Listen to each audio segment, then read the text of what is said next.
இப்போ நம்ம செய்ய போகிறது கருவாட்டு குழம்பு.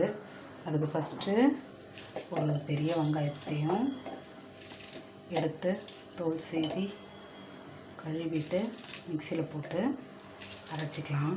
இது வெங்காயம், ஒரே ஒரு வெங்காயம், ஒரு வெங்காயம் முழுசு எடுத்து வச்சுக்கலாம்.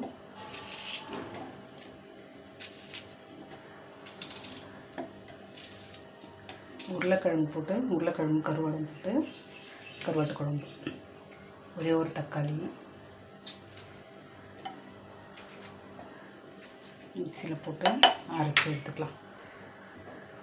அவ்வளோதான். இந்த மாதிரி நல்லா அரைச்சி எடுத்துக்கிட்டேன். இப்போது ஒரே ஒரு உருளைக்கிழங்கை தோல் சீவி கழுவிட்டு எண்ணெயில் தனியாக வதக்கி எடுத்துக்கலாம். காஞ்சிச்சு, எண்ணெய் ஊற்றிக்கலாம். ஒரே ஒரு உருளைக்கிழங்கு போடுறேன். இந்த மாதிரி வதக்கி எடுத்துட்டு நம்ம குழம்பு வச்சோன்னா நல்லா டக்குன்னு வெந்துடும். அதுக்காக தான்.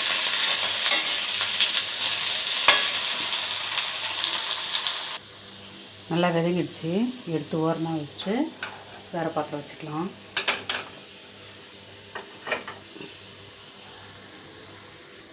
கருவாடியும் சுடு தண்ணி வெதுப்பான தண்ணியில் போட்டு கழுவி க்ளீன் பண்ணி எடுத்து வச்சிட்டேன். நல்லெண்ணெய் ஊற்றிக்கலாம். ஃபஸ்ட்டு கொஞ்சம் நல்லெண்ணெய், கொஞ்சம் கல்லெண்ணெய், ரெண்டும் மிக்ஸ் பண்ணி தான் இன்றைக்கி கருவாட்டு குழம்பு செய்யணும். ஓகே, ஆயில் நல்லா காஞ்சிச்சு. கடுகு போட்டுக்கலாம்.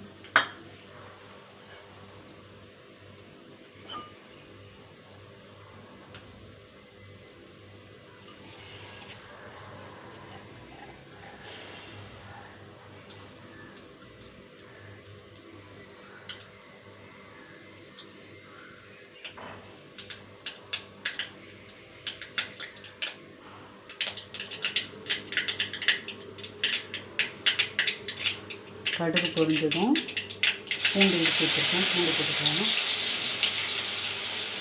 நல்லா பூண்டு கோல்டன் ப்ரௌன் ஆகும்.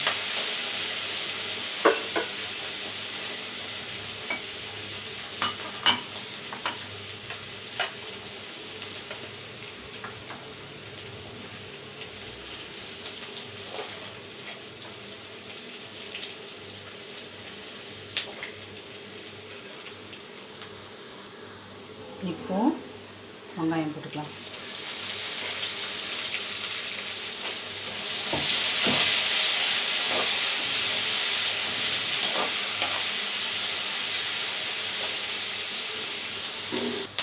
இப்போ அரைச்சி வச்சுருக்க வெங்காயம், தக்காளி இதை போட்டு நல்லா வதக்கிடுங்க.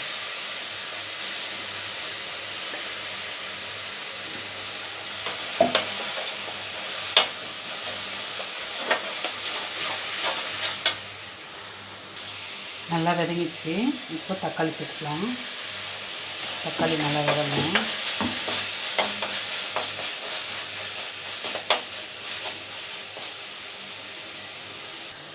இது எல்லாம் வதங்கிச்சு.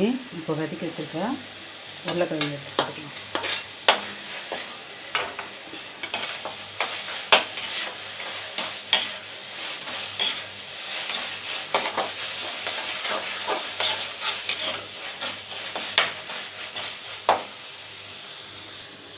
புளியை கரைச்சி அதில் ஒரு 3 ஸ்பூன் மிளகாத்தூள் போட்டு இது தனியாக வச்சிட்டேன். இப்போது பாத்திரத்தில் இருக்க உருளைக்கிழங்கு, வெங்காயம், தக்காளிக்கான மிளகாத்தூள் 2 ஸ்பூன் இதை மட்டும் போட்டு கொதிக்க விட்டுடலாம். கொஞ்சம் உப்பு புளியில் போட்டதுனால இதில் உப்பு போடல. இது நல்லா வேகட்டும். கருவாட்டிலையும் கொஞ்சம் உப்பு இருக்கும். அதனால் உப்பு பார்த்துட்டு கடைசியாக கூட சேர்த்துக்கலாம். இப்போ தண்ணி ஊற்றி இந்த உருளைக்கிழங்கு வேகிறதுக்கு நல்லா கொதிக்க விடணும்.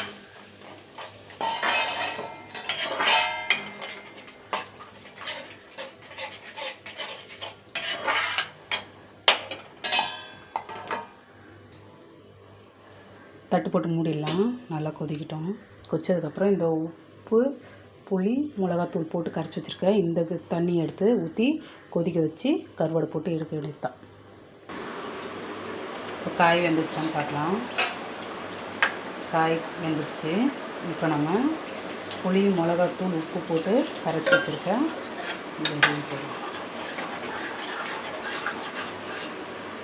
உப்பு காரெல்லாம் கரெக்டாக இருக்குன்னு பார்த்துடலாம்.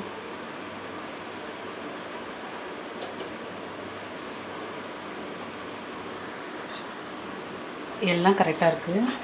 உப்பு மட்டும் கம்மியாக இருக்குது. அதை நம்ம கருவாடை போட்டு அப்புறம் பார்க்கலாம் உப்பு போடலாமா வேண்டாமான்றது. மறுபடியும் மூடி போட்டு நல்லா கொதிக்கிட்டோம். சுண்டனதுக்கப்புறம் கருவாடு போடலாம். சுண்டட்டாக்கு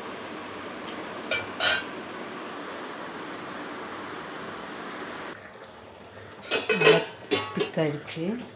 இப்போ இந்த கருவாடை போட்டுக்கலாம்.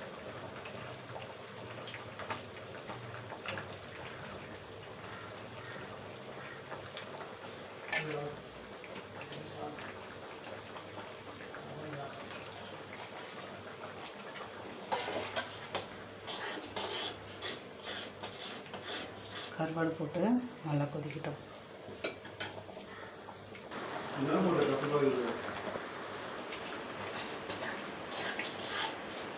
அவ்வளோதான், கருவாட்டு குழம்பு தயார். சேனலை லைக் பண்ணுங்கள், சப்ஸ்கிரைப் பண்ணுங்கள்.